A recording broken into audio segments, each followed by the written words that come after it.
Esse é o nosso resumo do Comitê de Investimentos do mês de novembro, referente ao mês de outubro, onde a gente mostra as principais notícias, principais informações que mexeram no mercado financeiro no decorrer do mês e afetaram a parte de investimentos. Desde o início, eu gosto de convidar você a curtir, seja pelo YouTube, seja ouvindo pelo Spotify, pelo canal que você está aqui consumindo o nosso vídeo, e compartilhe, caso você goste desse vídeo, com seus amigos, colegas, familiares, com quem você acha que seria interessante receber esse tipo de material. Isso ajuda bastante a gente a continuar produzindo aqui o Comitê de Investimentos. Então, para quem está chegando aqui por agora, a gente divide o nosso comitê de investimentos com a parte global, depois a gente fala da parte de Brasil, mostra resultados dos principais indicadores e, por fim, a gente traz aqui sempre um conteúdo específico, um tema um pouco mais específico.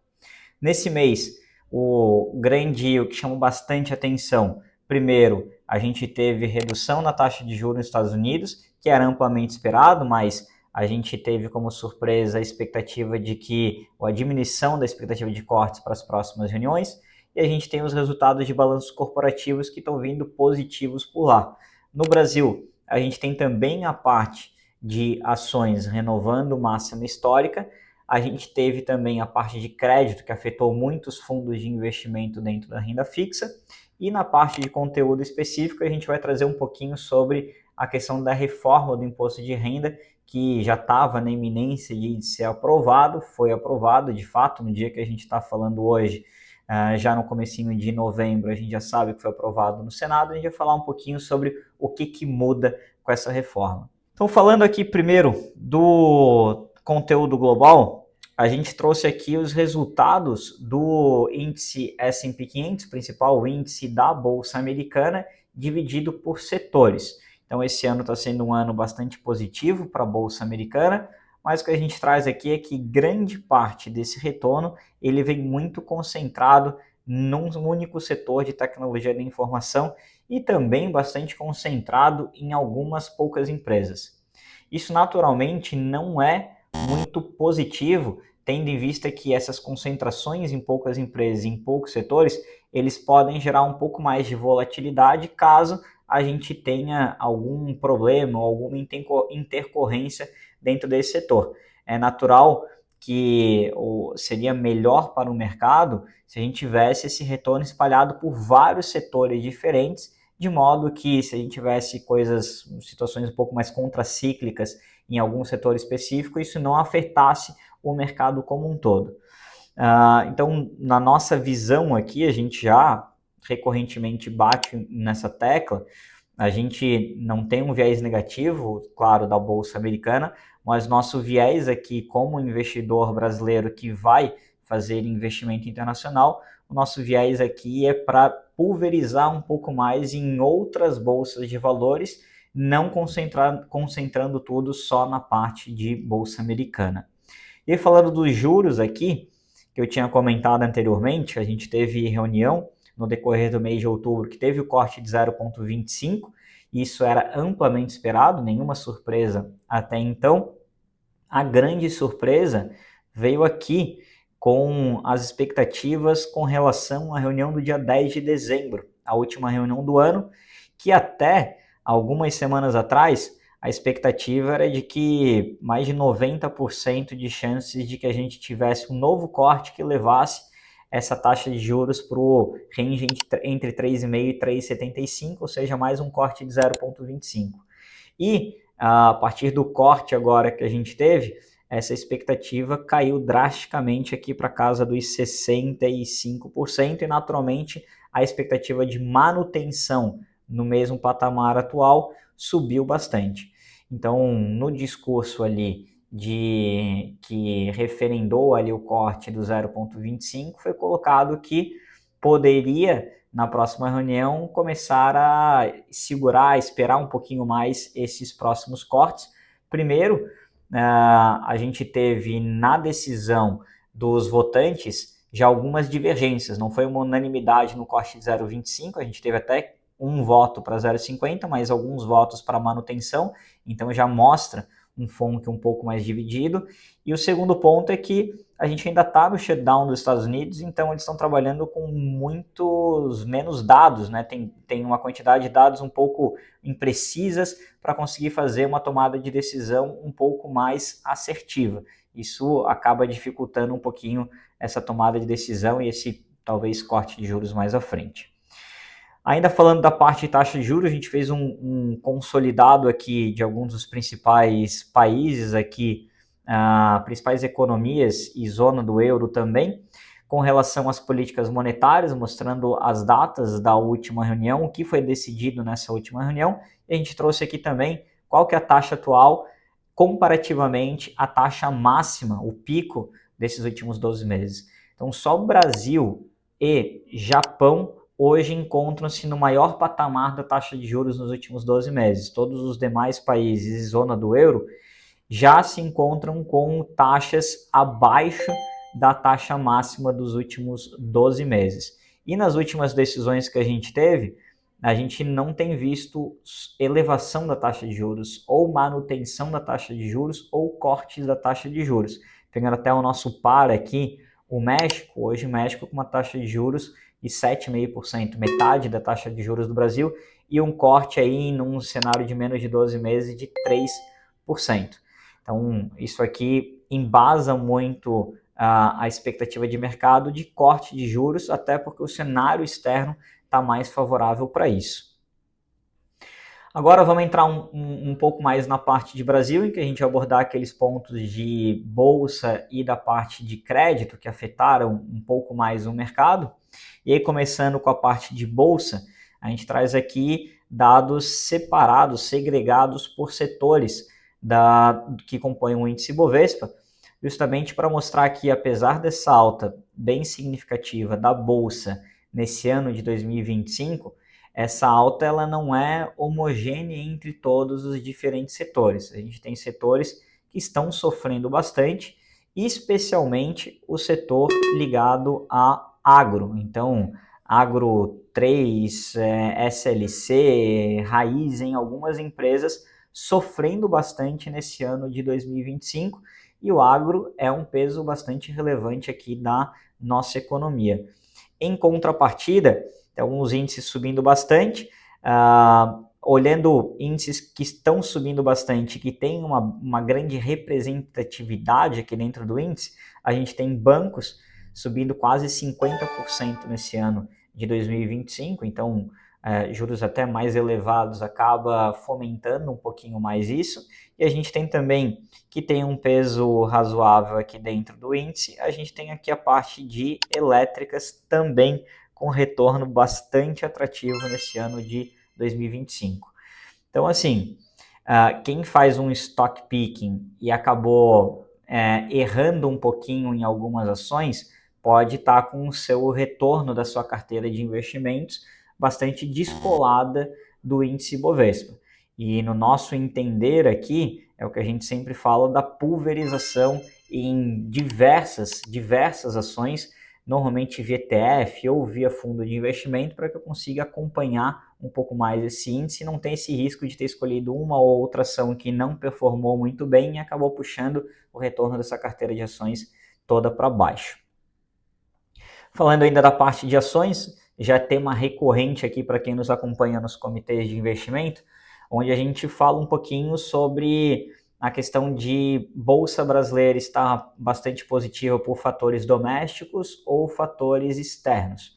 E a nossa opinião, que a gente bate bastante na tecla, é que esse movimento positivo de bolsa que a gente está vivendo em 2025, ele vem muito de um contexto global de mercados emergentes, uma rotação de recursos de alocação de mercados desenvolvidos para mercados emergentes, e aí a gente acompanhando como se a gente estivesse na correnteza junto com esses demais países. Então a gente trouxe aqui México, Chile e MSCI de mercados emergentes.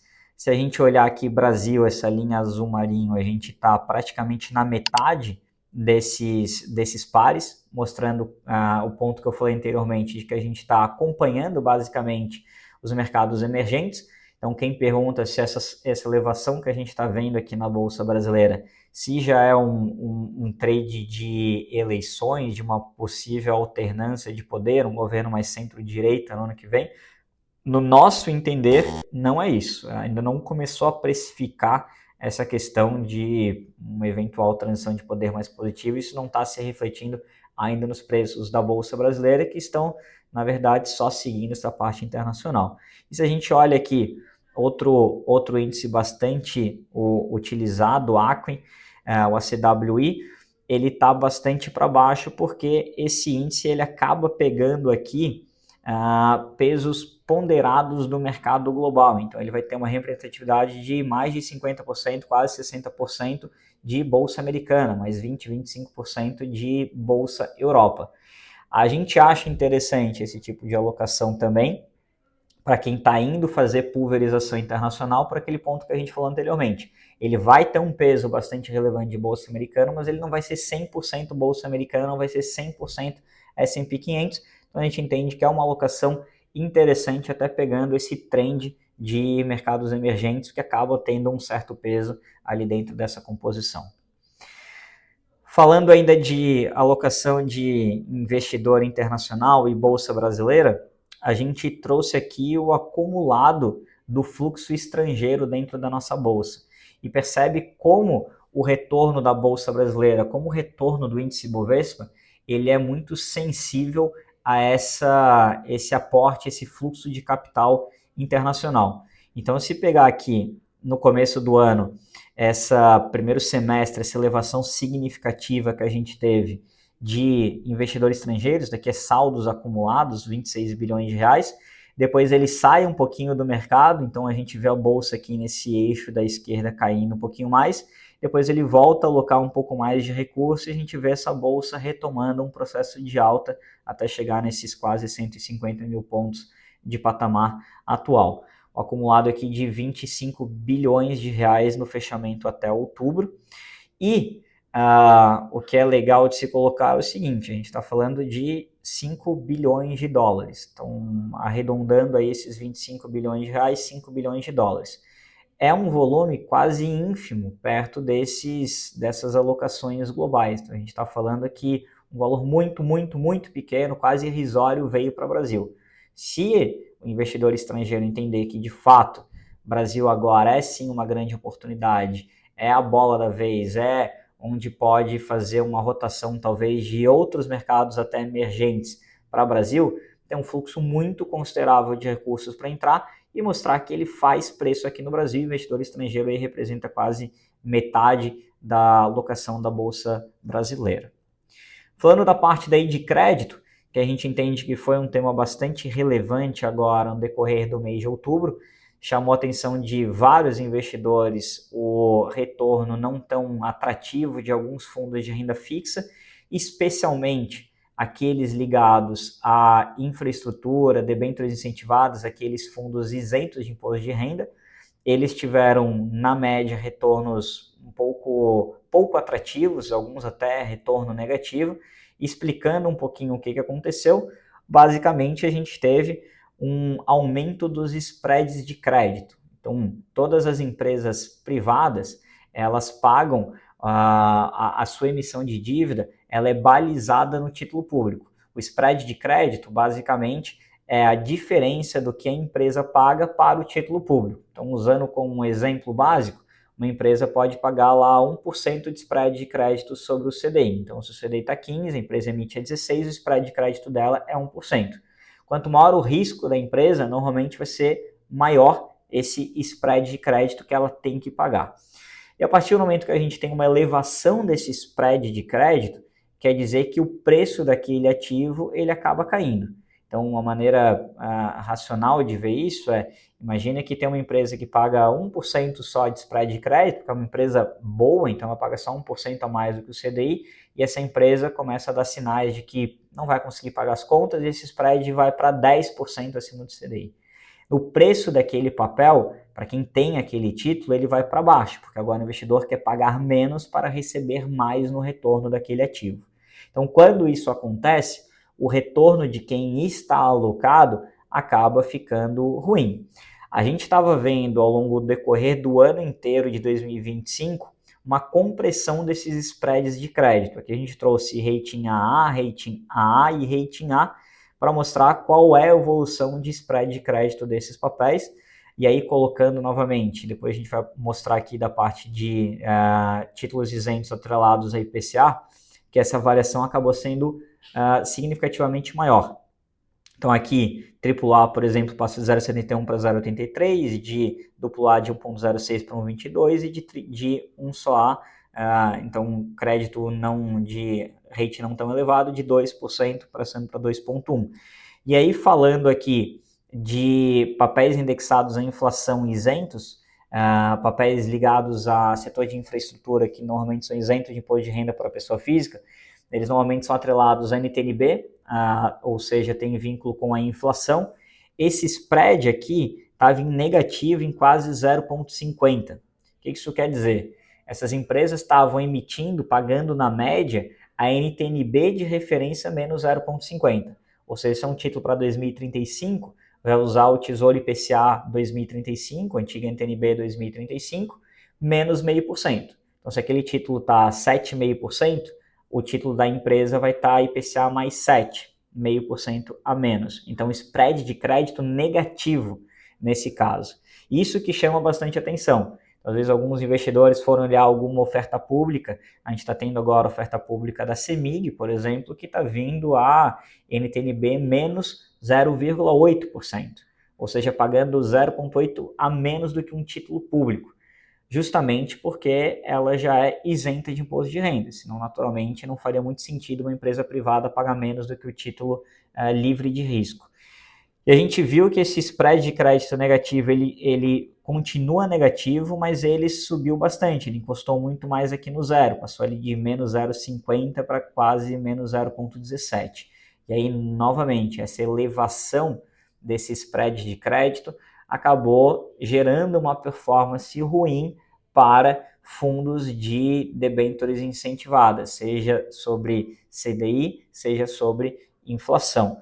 E aí uma das causas que a gente viu por aqui, primeiro a gente teve uma turbulência ali com questão de Ambipar e Braskem, por mais que os fundos talvez não tenham essa posição, o spread de crédito como um todo da indústria acaba subindo, ninguém sabe quem está nadando pelado, e aí na dúvida o spread de crédito para todo mundo acaba subindo. O segundo ponto a gente teve uma enxurrada de recursos vindo para títulos isentos, já por mudanças lá atrás de LCI, LCA, CRI, CRA, e mais recentemente com aquela iminência de reforma em que tributaria debêntures, LCIs, LCAs, alguns investimentos isentos, e manteria a isenção para fundos de investimento isentos. Então houve uma corrida muito grande para alocação em produtos isentos, justamente para caso a reforma passasse, mantivesse a isenção durante o decorrer do prazo desse investimento, e aí não tivemos a aprovação. O Congresso foi lá e vetou no começo do mês, a gente não vai ter a tributação para esses produtos, e aí perdeu tanto da urgência em alocar nesses produtos. Então talvez o cara que alocou, porque estava sobrealocando, falou, opa, peraí, não preciso fazer esse movimento, não vai ter isso daqui, perdeu um pouco da atratividade, e esse spread acabou subindo um pouquinho.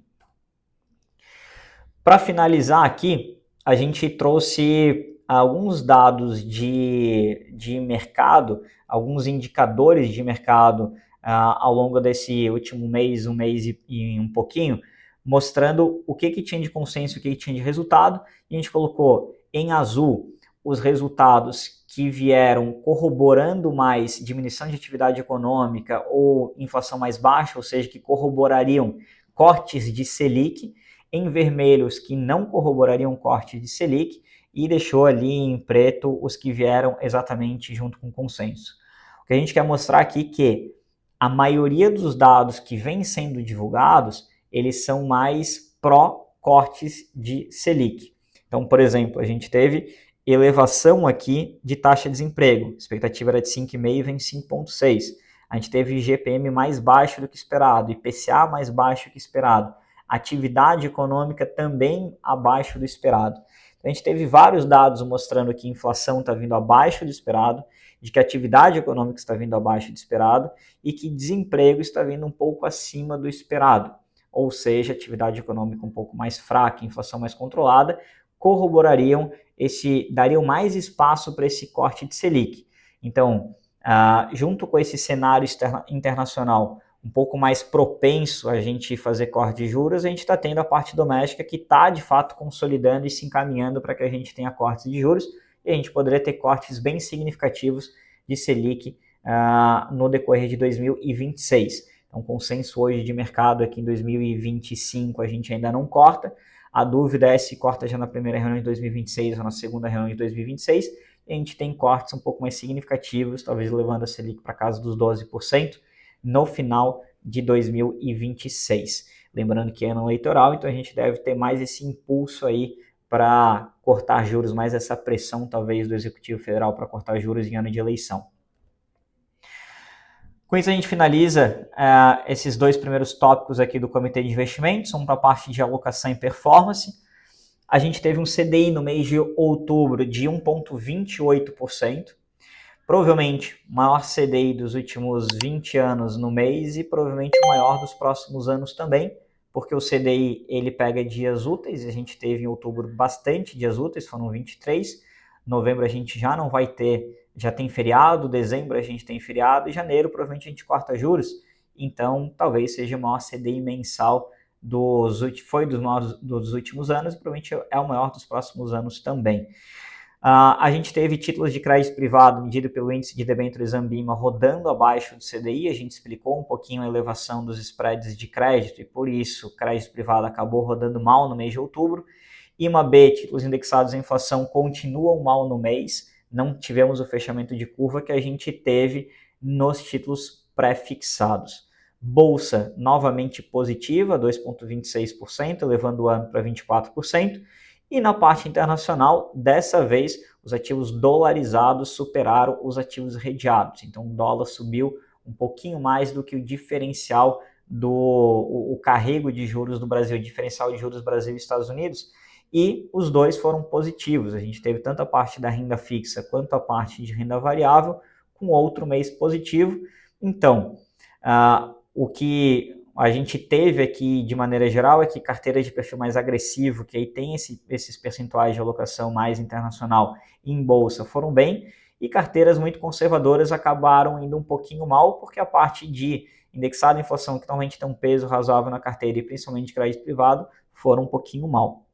Da parte de conteúdo específico, a gente traz aqui a questão da reforma do imposto de renda, a criação do imposto de renda mínima, que assustou bastante gente e, no nosso entender, muita gente não entendeu exatamente o que seria isso, tá? Então, muita gente acabou entendendo que a partir de agora vai ter tributação sobre distribuição de lucros.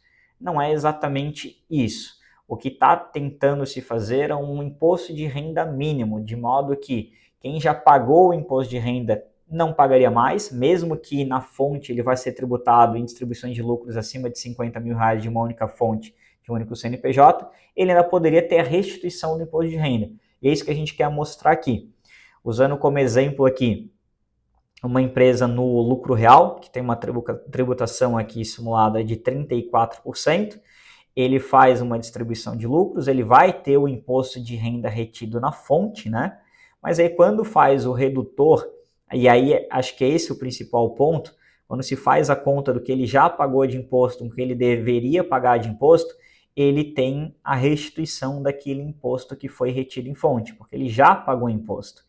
Aqui, na parte do Simples Nacional, é onde a gente entende que o investidor vai ter mais impacto, porque no Simples Nacional, ele já tem uma alíquota de imposto mais baixo dentro da pessoa jurídica. E é justamente esse o caso que está tentando equalizar, criar uma certa isonomia, né? Porque pensa o seguinte, uma pessoa que está lá no Simples Nacional, vamos dizer que ela fature, sei lá, 4 milhões de reais, distribua 2 milhões de reais de lucro. Então, ele pagou o imposto dentro da pessoa jurídica e não paga nada dentro da pessoa física. Aí ele paga lá o diretor da empresa CLT 25 mil reais mensal e esse tem uma alíquota que chega a 27,5%. Então, no final das contas, a alíquota efetiva desse cara pode ser até maior do que esse cara, do dono da empresa que recebeu 2 milhões de reais. Então, esse do Simples Nacional, a gente entende que esse vai ser talvez o mais impactado com esse imposto de renda mínimo, porque ele não tem uma carga tributária alta dentro da pessoa jurídica. Então, ele vai ter o imposto retido na fonte, quando for fazer o redutor, ele não vai ter a restituição a receber. E o ponto também que é curioso, são pessoas que tenham mais de uma empresa, tenham mais CNPJ em enquadramentos diferentes, em lucro presumido, em lucro real, ou em simples e uma empresa no lucro presumido, tem a administradora de bens que é no lucro presumido. Esse cara ele vai ter que começar a ter uma organização na parte de distribuição de lucros, justamente tentando equalizar a conta do que recebeu de distribuição de lucros de uma empresa com o que ele pode distribuir de lucro de outra empresa para justamente tentar equalizar e não ter um aumento de carga tributária, um imposto a pagar ainda nessa distribuição de lucro. Então, vale o que a gente chama ali conversar com pessoas da área, começar a entender qual que é o planejamento que pode ser feito dentro dessa distribuição de lucros, e aí a gente coloca até a empresa à disposição, a gente tem uma parte de planejamento financeiro por aqui, em que a gente ajusta essas contas, a gente fornece as avaliações, e aí embasa a tomada de decisões aí para o ano que vem. Então, nos colocamos aí à disposição e equipe para conversar com você, investidor que tem empresa que provavelmente vai começar a ser impactado com esse imposto de renda mínimo. Assim, a gente encerra o nosso comitê de investimentos no mês de novembro. Eu convido você que nos acompanhou até aqui a compartilhar esse material, a comentar pela plataforma que você está assistindo aqui com a gente, para justamente estimular aqui a empresa a continuar fazendo esse comitê de investimentos para você. Bons investimentos e bons negócios.